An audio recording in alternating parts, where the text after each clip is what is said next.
student, let us study more in detail about the electrons. Electrons is a negative charge subatomic particle and is denoted by symbol E minus. Electron हे negatively charge सबॲटॉमिक particles आहेत आणि त्यांना e minus या सिम्बॉलनी denote केलं जातं. Each electron carries one unit negative charge, that is minus 1 e. The mass of an electron is 1800 times less than that of a hydrogen mass. इलेक्ट्रॉनचं जे मास आहे ते 1800 वेळांनी हायड्रोजनच्या ॲटमपेक्षा कमी आहे. Therefore, the mass of electron can be treated as negligible. त्यामुळे आपण त्याला मास नसल्यामध्येच गिनतो किंवा आपण समजतो की इलेक्ट्रॉनला मास नाहीच आहे. Electron is the extra nuclear part revolving in the discrete orbit around the nucleus. Electron हा न्यूक्लियसच्या बाजूनी ऑर्बिटमध्ये फिरत असतो. The orbit been 3 dimensional in nature.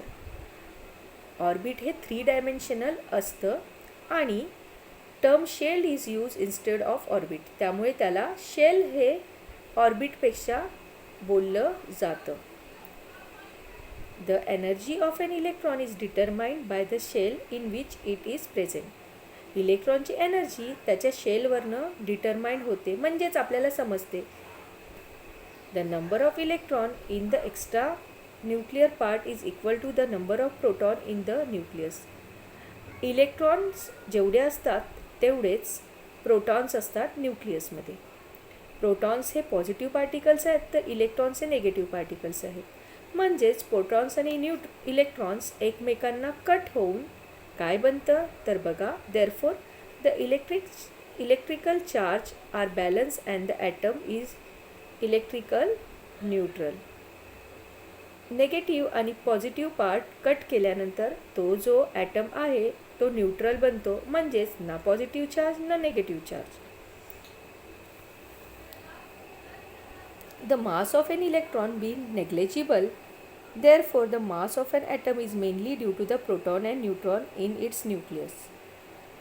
आपल्याला माहिती आहे की इलेक्ट्रॉनचं जे मास आहे ते एकदम निग्लेजिबल असतं, म्हणजे आपण त्याला गिनूच शकत नाही.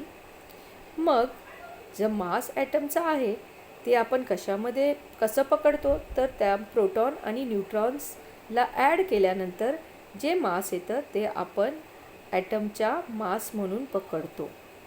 The total number of proton and neutron in the atom is the atomic mass number. Proton आणि न्यूट्रॉनला ॲड केल्यानंतर जे मिळतं ते आहे atomic mass number of that element. The mass number is denoted by the symbol A. Atomic mass number हा एनी denote केला जातो. The convention to denote the atomic symbol, the atomic number and the mass number are together is shown as follows. Atomic number आणि mass number हे आपल्याला खाली दाखवलेले आहेत. आपण आता बघूया. मास नंबर हा डिनोट झाला आहे एनी आणि ॲटॉमिक नंबर हा डिनोट झाला आहे झेडनी. कन्व्हेन्शनली आपल्याला जर सिम्बॉल C126 म्हणजेच काय तर ॲटॉमिक नंबर जो आहे proton number of carbon is 6. Atomic number जो आहे तो आहे 6 आणि जो मास नंबर ऑफ कार्बन आहे तो आहे 12. तर आता आपण काय बघितलं तर आपण इलेक्ट्रॉन्स हे काय पार्टिकल्स असतात तर निगेटिव्ह पार्टिकल्स असतात. त्यानंतर आपण मास नंबर बघितला आणि ॲटॉमिक नंबर बघितला. So you must have thoroughly understood all these topics.